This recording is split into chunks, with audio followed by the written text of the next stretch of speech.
সবাই কি বলছে দেখো, কোন বিষয়ে ভাবিত হইও না, কিন্তু সর্ব বিষয়ে প্রার্থনা ও বিনতি দ্বারা ধন্যবাদ সহকারে তোমাদের যা যা সকল ঈশ্বরকে জ্ঞাত করো।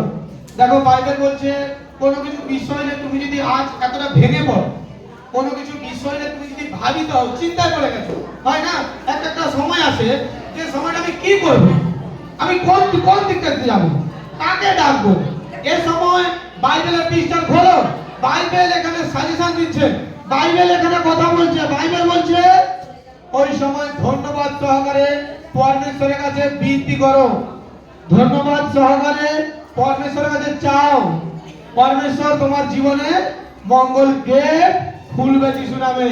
তুমি ভাবিত হয়ে চিন্তা করে বরং যে তোমার শরীরে কোনো ক্ষতি হতে পারে, কিন্তু তুমি যদি ধন্যবাদ সহকারে পরমেশ্বরের কাছে তোমার প্রত্যেকটা সেই বাক্য বাহুল্য নৈবেদ্য পরমেশ্বরের কাছে তুমি চড়াও, পরমেশ্বর তাকে পবিত্র করে দিবে। কোন বাক্য? কোন বাক্য? তোমার প্রবলেমসের বাক্য, তোমার সমস্যার বাক্য। যাও আর পরমেশ্বরের সামনে দিয়ে উগলে দাও প্রার্থনা। একদিন বলছো, দুদিন বলো, 3 দিন বলো, যতক্ষণ না পাচ্ছ পরমেশ্বরের কাছে বলো। আর দেখো পরমেশ্বর তোমার জন্য উত্তম রাস্তাকে খুলে দিচ্ছে যিশু নাম দিলে।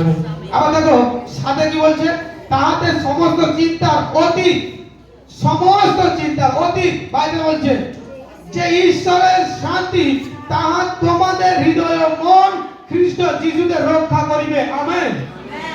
তোমার যে কিছু প্রবলেম, যে কিছু সমস্যা ছিল, বাইবেল বলছে তুমি যখন পরমেশ্বরের কাছে নিজেকে সমর্পণ করে দিছো, পরমেশ্বরের কাছে নিজেকে রাখ দিছো, নিজেকে সঁপে দিচ্ছ, হ্যাঁ উঠে বলছো পিতা আমি আর পারছি না, আমার দ্বারা সম্ভব হচ্ছে না, ও পিতা তুমি আমাকে দয়া করো প্রভু যিশুর নামে, আমি কি করবো আমি নিজেই জানি না। বাইবেল বলছে তোমার গলাতে হাঁটু পাতাতে পরমেশ্বর তোমার জন্য সেই দ্বার আর সেই গেটকে খুলে দিয়েছে। তুমি নিজে ভাবিত না হয়ে তুমি পরমেশ্বরকে সম্পূর্ণ আস্থা রাখো, আর দেখো পরমেশ্বর তোমার জীবনে কার্যকারী করবে যিশু নামে। একটা সময় আমাদের জীবনে আসে যে সময়টা আমরা হতাশার মধ্যে পড়ি, আমরা কোন দিকে যাবো, কাকে জানাবো, কাকে বলবো। এ সকল জীবন যাপন আমি আগে করে এসেছি। পিতা আমাদের প্রত্যেকটা মুভমেন্ট থেকে আমাকে চালিয়ে নিয়ে এসেছে। বড় লোকী চাল, দরিদ্রতা চাল, একদম দুঃখী চাল, অনাহার জায়গা চাল, পরমেশ্বর প্রত্যেকটা স্টেপ থেকে আমাকে নিয়ে এসেছেন যাতে আমি সুসমাচারে পাগল হতে পারি। আর আমি তোমাদের সত্য বলছি, যখন তুমি বারবার পারছো না, বারবার তুমি হার মানছো প্রত্যেকটা কাজে, বারবার হেরে যাচ্ছ প্রত্যেকটা কাজে, পরমেশ্বরের কাছে নিজেকে সারেন্ডার করে দাও, দাউদের মতো নিজেকে সারেন্ডার করে দাও। তো পিতা তুমি জানো, এবার আমি আর কিছু জানি না, আমি মরি বাঁচি তোমাতেই, আমার জীবনে প্রত্যেকটা শুভ অশুভ তোমার হাতেই। ভালো কিছু হলে জানবো এটা তোমার হাত ধরে হচ্ছে, খারাপ কিছু হলে জানবো এটা তোমার কাছ থেকে আসছে। কিন্তু পরমেশ্বর তোমার বচনে লেখা আছে তোমার কাছ থেকে খারাপ কোনো কিছু বস্তু আসে না।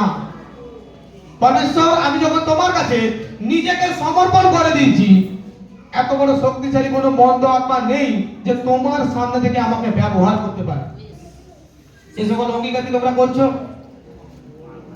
এই সকল অঙ্গীকার আমার নয়, পবিত্র আত্মা যিনি আমাকে শেখায়, যিনি আমাকে মুখ থেকে বলায়। আর এগুলো পাওয়ারফুল অঙ্গীকার। এই সকল অঙ্গীকার যখনই তোমার মধ্যে থেকে আসবে, তোমার মুখ খুলে আগে দুষ্ট আত্মা সরে যাবে। যাও এক আত্মায় প্রার্থনা করো, মনকে খুলে প্রার্থনা করো, বিশ্বাসের সঙ্গে ধন্যবাদ দাও পিতাকে সবার আগে হাঁটু পেতে। তোমার যা প্রবলেম আছে নিজে থেকে না ভেঙে পড়ে, নিজে থেকে এত দুশ্চিন্তা না করে সোজা গিয়ে পরমেশ্বরের কাছে জানাও। কারণ বাইবেল বলছে এই বচনকে খোলো, এই বচনকে খুলে এই বচন ধরে ধরে পাঠ করো। আমি কেন বলি তোমাদেরকে যে তোমরা ডায়েরি পেন নিয়ে আসবে, এই বচনটাকে তুমি লিখে রাখবে, প্রার্থনাকালে এই বচন পাঠ করবে আর প্রার্থনা করবে।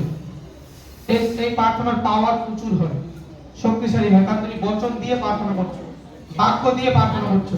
আর এই বাক্য পরমেশ্বরের তরফ থেকে, তাই আমাদের জীবনে পরমেশ্বর আরো আশীষ করে, তাই আমাদের জীবনে পরমেশ্বর আরো চমৎকার করে যিশু নাম বলো আমেন।